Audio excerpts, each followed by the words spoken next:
నా ప్రతి చెల్లెమ్మకు, నా ప్రతి అవ్వకు, నా ప్రతి తాతకు, నా ప్రతి సోదరుడికి, నా ప్రతి స్నేహితుడికి ముందుగా మీ బిడ్డ మీ జగన్ రెండు చేతులు జోడించి పేరు పేరున హృదయపూర్వకంగా కృతజ్ఞత తెలుపుకుంటా ఉన్నాడు.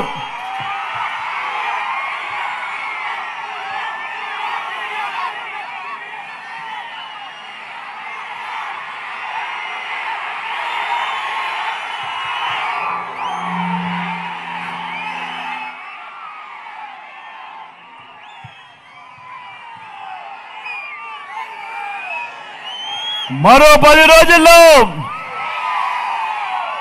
జరగబోతా ఉంది కురుక్షేత్ర యుద్ధం.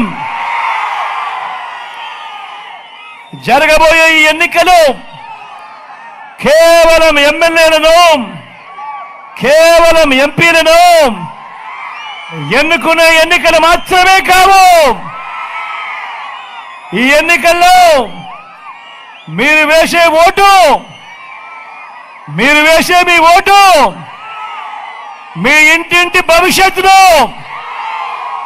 పథకాల కొనసాగింపును నిర్ణయించబోయే ఓటు ఈ ఎన్నికల్లో మీరు వేసే ఓటు. ప్రతి ఒక్కరిని కూడా నేను గుర్తుపెట్టుకోమని కోరుతా ఉన్నా. ఈ ఎన్నికల్లో జగన్కు ఓటు వేస్తే పథకాలన్నీ కొనసాగింపు,